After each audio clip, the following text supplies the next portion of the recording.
कि हमारे अनेकों जन्मों के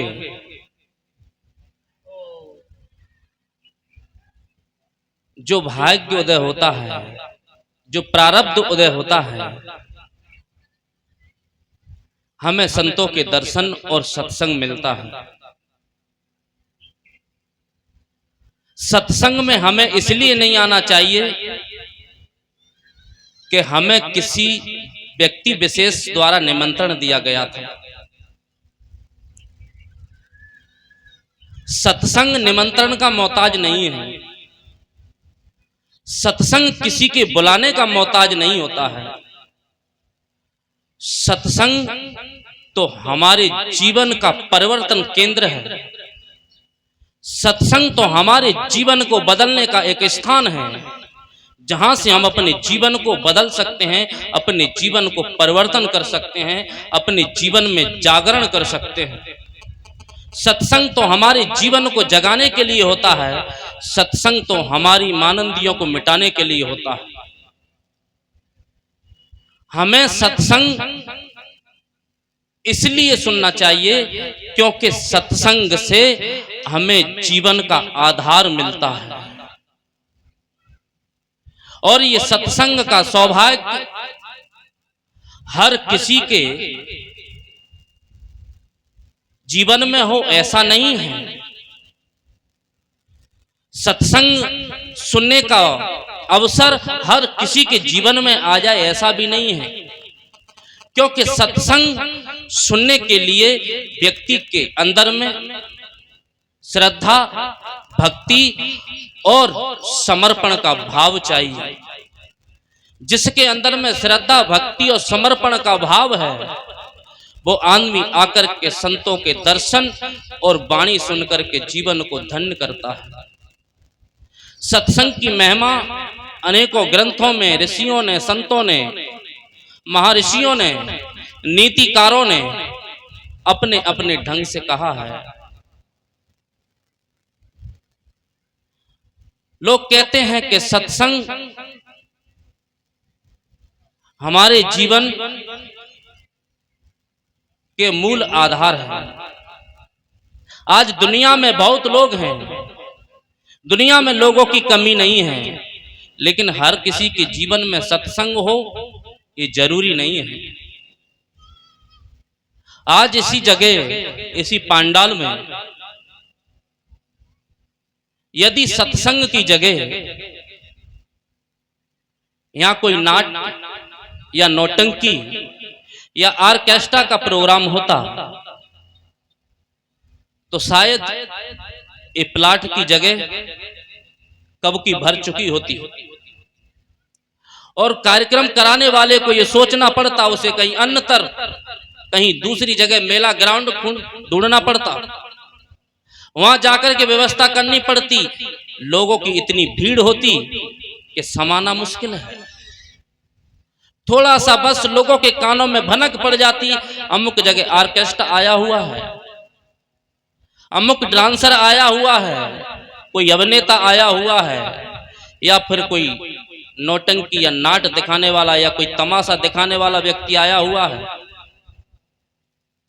तो जवान की क्या कहें, बूढ़े भी लाठी टेक करके खड़े रहते। जो लोग घर से निकलने के लिए बाहर 10 कदम चलना नहीं चाहते, यदि जहां रस वाली बातें हों, जहां पर जीवन में बाधाएं पैदा करनी बातें हों, जहां पर हमारे मन और मस्तिष्क को विचलित करने वाली बातें हों, वहां पर आदमी एक कदम से खड़ा रहता है, एक पैर के बल पर खड़ा रहता है और सुनने के लिए पूरा समय देता है, देखने के लिए पूरा समय देता है। लेकिन जहां अध्यात्म की चर्चा होती हो, जहां जीवन जुड़ने वाली समस्या को दूर करते हुए जीवन को जोड़ने वाली बातें होती हों, जहां जीवन की समस्याओं का निदान होता हो, वहां पर लोग जाने के लिए आलस्य करते हैं। उस सत्संग स्थल में लोग जाने के लिए सोचते हैं, और लोगों की आज तो मानंदी ऐसी है, लोगों के दिमाग में ऐसा विचार चलता रहता है, जहां भी कोई मंच लगता है लोग पूछते हैं सड़क पर, एक किसका मंच है, एक किस धर्म का मंच है, एक किस संत और पंथ का मंच है। यहाँ पर क्या हो रहा है? जहां पर धार्मिक चर्चाएं भी होती हैं तो लोग पूछते हैं एक किस पंथ का है, किस धर्म का है, किस मजहब का है, किस को मानने वाले, किस भगवान को मानने वालों का सत्संग है। यदि हमारे भगवान को मानने वालों का सत्संग नहीं है, यदि हमारे धर्म का सत्संग नहीं है, यदि हमारी मान्यताओं को जिससे हमने पकड़ रखा है, यदि उस व्यक्ति का सत्संग नहीं है, तो उस सत्संग हमारे लिए जड़ बुद्धि माना जाता है। वो सत्संग हमारे लिए बीमारी पैदा कर देता है, ऐसा लोगों का मानना होता है। यदि दूसरे के सत्संग में जाएंगे तो हमारी मान्यताओं को ठेस लग सकती है, हमारी विचारों को ठेस लगती है। इसीलिए लोग पहले पूछ लेते हैं कि हमारा सत्संग हो तभी हम जाएं। यदि किसी से पूछा जाए सत्संग हमारा या तुम्हारा होता है कि सत्संग मनुष्य के लिए होता है। सत्संग किसी व्यक्ति विशेष के लिए नहीं, सत्संग तो संपूर्ण मानव समाज के लिए होता है। जहां पर संपूर्ण मानव समाज बैठ करके अपने जीवन को संभाल सके, अपने जीवन को बना सके, उसके लिए सत्संग होता है। और जहां पर किसी धर्म से, किसी पंथ से, किसी मजहब से, किसी विचारक के विचारों से जो पांडाल, जो सत्संग स्थल बांध दिया जाता है, समझ लीजिए वो धर्म नहीं, वो ठेका है। समझ लीजिए वो धंधा है, जहां पर आपके विचारों को, संकुचित विचारों को बांध रखा है, आपको विकसित नहीं होने देता है। आपके विचारों को किसी से बांध दिया है और आपको सिर्फ एक लकीर खींच दी गई कि आप इससे पार नहीं जा सकते। दूसरे का सत्संग आपके लिए खतरनाक हो सकता है। दूसरे के सत्संग में जाओगे तो आपका जीवन हमारे से विपरीत हो जाएगा। और आज ऐसा पूरे देश में चल रहा है। जहां भी जिसकी पांडाल लगती है, बड़े बड़े धर्मगुरु, बड़े बड़े कथावाचक, बड़े बड़े मंडलेश्वर एक मंच पर बैठ करके, व्यास गद्दी पर बैठ करके और ऐलान करते हैं, आह्वान करते हैं कि आपका कल्याण, आपका सतगति, आपको स्वर्ग का टिकट सिर्फ हमारे ही धर्म और पंथ से मिल सकता है, अन्यथा आपको दूसरे धर्म और पंथ से तो सिर्फ भटकाव मिलेगा, आपको वहां पर तो नरक मिलेगा। बड़े बड़े कहलाने वाले कथावाचक ये कहते हैं यदि आपने दूसरे का सत्संग सुना तो आप नास्तिक हो जाओगे, दूसरे का आपने सत्संग सुना तो आपके जीवन में बहुत दुख पैदा हो जाएंगे, आपका घर का विनाश हो जाएगा। ऐसी ऐसी भय लोगों को देते हैं। अब ऐसे लोग जीवन जीने की कला तो क्या, लोगों को और बांधते हैं। जो जन्म हमें मिला था मुक्ति के लिए, जो जन्म हमें मिला था मानंदियों को काटने के लिए, जो जन्म हमें मिला था गलत विचारों को मिटाने के लिए, आज हमें पांडालों से, सत्संगों से, कथाओं से वही विचार परोसे जा रहे हैं। जिन विचारों से सदियों से हम गुलाम रहे हैं, जिन विचारों के कारण सदियों से हम लोगों ने झेला है, उन विचारों को आज बड़ी बड़ी मंचों से परोसा जा रहा है। जो मनुष्यता के खिलाफ है, ऐसे विचारों को सुनकर के किसी का परिवर्तन क्या होगा। सत्संग किसी के लिए बदा नहीं है। सत्संग मैंने कहा कि समर्पण की चीज है। यदि आपके अंदर में समर्पण है तो आप सत्संग से लाभ ले सकते हैं। कहीं देखा सदगुरु कबीर ने, किसी की भी वाणी हो, जरूरी नहीं है कि सदगुरु कबीर की वाणी ही आपको जगाने का काम करे। जरूरी नहीं है कि सदगुरु कबीर का ज्ञान ही आपको जागरण कर दे। हो सकता है किसी भी संत मंत, किसी भी संप्रदाय के लोगों की मान्यताओं के अनुसार जो वाणी कभी ऐसी भी निकल जाती हैं जो आपके जीवन को परिवर्तन कर सकती हैं। सदगुरु कबीर ने हमें कभी बांधा नहीं। ये हमारा सौभाग्य है कि हमें सदगुरु कबीर जैसा आदि गुरु मिले थे, जिनकी वाणियों में सदैव मनुष्य को बंधन मुक्त करने की बातें होती हैं। जिनकी वाणियां ही बंधन मुक्त करने के लिए हैं, वो कभी कहीं किसी जगह से बांधते नहीं हैं, बल्कि हमेशा छुड़ाने का प्रयास करते हैं। जिन मानंदियों को लोगों ने बांध रखा है, जिनमें लोग बंधे हुए हैं, उन मानंदियों को काटने का काम करते हैं। और सदगुरु कबीर सबका आदर और सम्मान करते हैं। आज लोगों में, धर्म गुरुओं में ऐसा मतभेद हो गया है, उनकी बुद्धि में ऐसा बैठ गया है कबीर साहिब के प्रति कि वो लोग कहते हैं कि कबीर तो नास्तिक है, कबीर तो पाखंडी है, कबीर तो अधर्मी है, कबीर तो धर्म के विरुद्ध चर्चा करता है, कबीर का ज्ञान धर्म के विरुद्ध है। ऐसे लोगों को सदगुरु कबीर कहते हैं। और जो लोग सदगुरु कबीर के लिए ऐसी भावना रखते हैं, ऐसी मान्यता रखते हैं, तो आप लोग ये समझ लीजिए कि कबीर को उन लोगों ने जाना नहीं। जिस दिन सदगुरु कबीर को व्यक्ति समझ जाएगा, उस समय व्यक्ति धर्म में बंधेगा नहीं।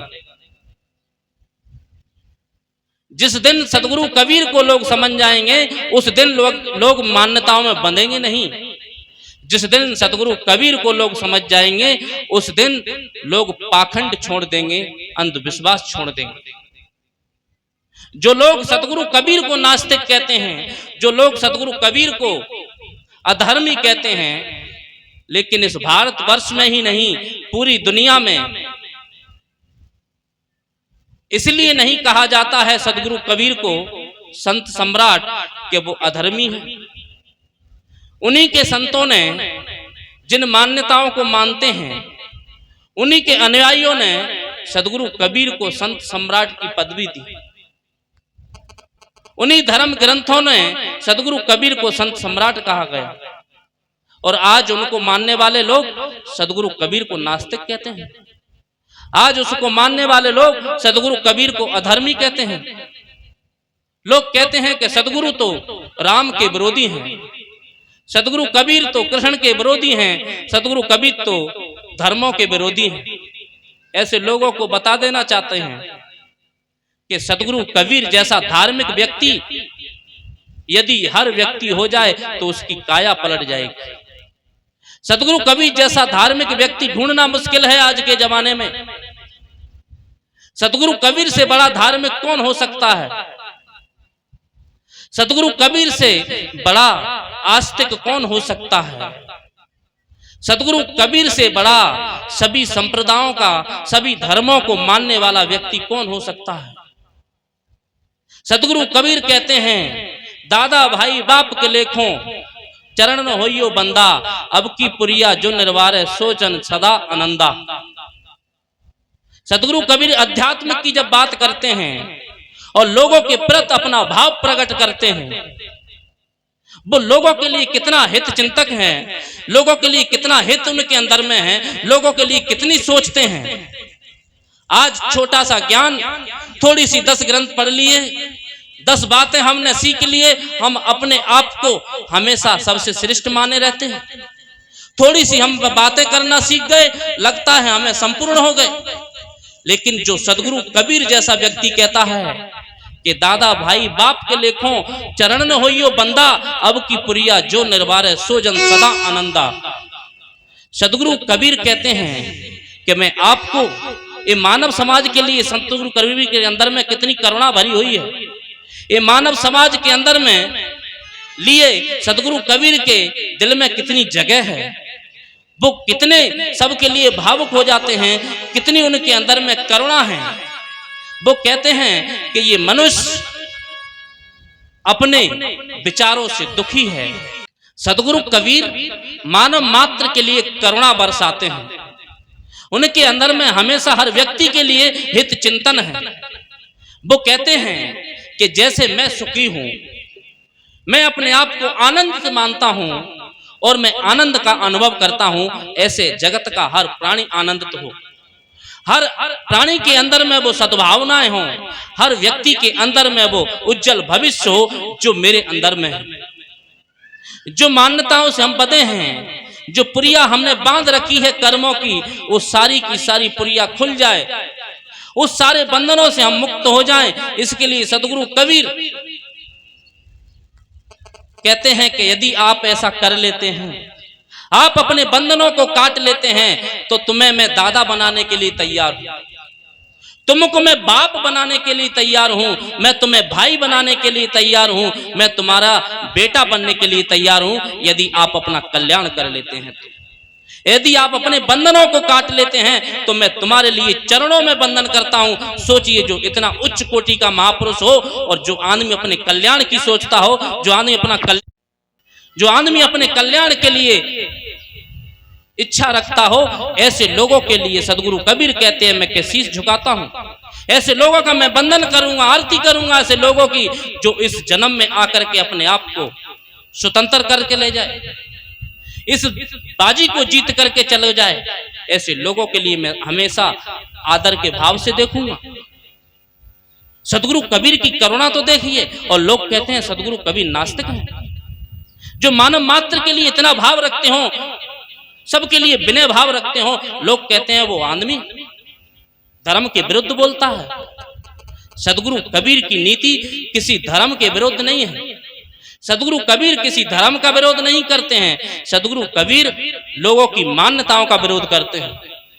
सदगुरु कबीर किसी के भगवान के विरोधी नहीं हैं। सदगुरु कबीर भगवान के नाम पर चलाए हुए पाखंडों के विरोधी हैं। सदगुरु कबीर किसी के माने हुए व्यक्ति के विरोधी नहीं हैं, लेकिन उस व्यक्ति के नाम पर चलाया हुआ अंधविश्वास के विरोधी हैं। लोग सदगुरु कबीर को समझने में यही भूल कर लेते हैं। जब उनकी मानंतियों पर चोट पड़ती है, जब उनकी जो गलत संगत है उस पर चोट पड़ती है, जब उसके माने हुए बंधनों पर चोट पड़ती है, तब लोग कहते हैं सदगुरु कबीर नास्तिक हैं। क्योंकि वो सदगुरु कबीर की वाणियां हमेशा व्यक्ति को निर्बंध करती हैं। सदगुरु कबीर की वाणियां हमेशा लोगों को जगाने का काम करती हैं। और जो व्यक्ति जाग जाएगा, जो व्यक्ति उठ खड़ा होगा, फिर वो कभी भी किसी भी बंधन से बंधने का प्रयास नहीं करेगा। फिर कभी भी कोई बंधन उसे बांध नहीं सकता है संसार का। फिर कभी भी कोई भी मान्यताएं उसे बांध करके नहीं रख सकती। ये हमारी धारणा है। सदगुरु कबीर के प्रति जो आज बनी हुई है धर्म के नाम पर, सदगुरु कबीर कहते हैं कि आप अपनी मान्यताओं को जिसे तुम मानते हो माने, कोई दिक्कत नहीं। जिसे तुम पूजते हो पूजे, कोई दिक्कत नहीं। लेकिन समस्या तो यहां खड़ी हो जाती है कि जब व्यक्ति किसी विशेष मूर्ति को लेकर के या किसी मानंदी को लेकर के सिर्फ उससे बंध जाता है, बस समस्या यहां खड़ी हो जाती है। जब व्यक्ति किसी विशेष से बंध जाता है, समस्या वहां खड़ी हो जाती है। जैसे कोई आदमी किसी खंबे से बंधा हो और किसी ने आकर के करुणावश उसके बंधन, उसकी रस्सी काट दी हो और उससे कहा हो जाओ मैं तुम्हें यहां से बंधन करता हूं, और दूसरे ही समय आदमी दूसरे खंबे से बंध जाए, ये गलत हो जाता है। जहां से हमें बंधन मुक्ति होने के लिए, बंधन से मुक्त होने के लिए ज्ञान की बातें मिली, उन बंधनों से हमें छूटने के लिए सहारा मिला, हम जाकर के दूसरे बंधन पकड़ लिए। जो लोहे की जंजीर हमारे पैरों में पड़ी थी, जो मान्यताएं बस जो हमारी लोहे की जंजीरें हैं, वो जंजीर हमारे पैरों में पड़ी थी, वो बेड़ियां हमारे शरीर पर डली थी, उन बेड़ियों को काटने का संतों ने, महापुरुषों ने काम किया। और अगले ही दिन हम लोगों ने जाकर के मान्यताओं की बेड़ी पहन ली, हमने धर्म की बेड़ी पहन ली, हमने किसी ईश्वर की बेड़ी पहन ली, हमने किसी पाखंड, किसी तीर्थ, किसी मूर्त की बेड़ी पहन ली। तो हमारा काटना कहाँ हुआ, हमारा बंधन मुक्त कहाँ हुआ? ये तो ऐसा ही हुआ जैसे किसी आदमी को सांकर लोहे की बंधा हुआ था और लोहे की सांकर हटा के सोने की सांकर से बांध दिया, और वही आदमी अगले दिन उसकी सुरक्षा में खड़ा हो गया। जो आदमी लोहे की सांकर से मुक्त हुआ था और दूसरे ही पल जाकर के वो सोने की सांकर से बंध गया, तो बंधन मुक्त कहाँ हुआ? हमें जब मान्यताओं के बंधन कटे, मोटे मोटे हमने विकार छोड़े, हमने जो हमारे सूक्ष्म विकार पकड़ लिए, तो समझ लीजिए हमने वो सोने की जंजीर पकड़ ली। लोग जब धर्म सुनते हैं, सत्संग सुनते हैं, संतों की वाणियां सुनते हैं, तो जो हमारे मोटे मोटे दोष हैं उसे छोड़ देते हैं। लोग कोई दारू पीता है तो दारू छोड़ देता है, लोग कोई मोटा दोस्त सिगरेट पीता है तो सिगरेट छोड़ देता है, लोग कोई मानंदी मोटी मोटी मानता था वो छोड़ देता है। अगले ही दिन वो अपने धर्म में इतना बंध जाता है, धर्म की मान्यताओं में इतना बंध जाता है कि दूसरे धर्म को वो नास्तिक और अच्छा नहीं मानता, दूसरी पल दूसरी की बुराई करने लगता है, दूसरे धर्म को नीचा दिखाता है। सदगुरु कबीर कहते हैं कि आप जिन धर्मों की चर्चा करते हो, धर्म हमारे जीवन के साथ रहता है, धर्म किसी संप्रदाय से बंधा नहीं है। हमारे धर्म की चर्चाएं सत्संग में बहुत मिलती हैं, सत्संग हमें बहुत मिलता है और धर्म की चर्चाएं बहुत मिलती हैं। कथाओं में हमें बड़े बड़े धर्मों के बारे में बताया जाता है, लेकिन सतगुरु कबीर का धर्म मनुष्य को मनुष्य से जोड़ने का है।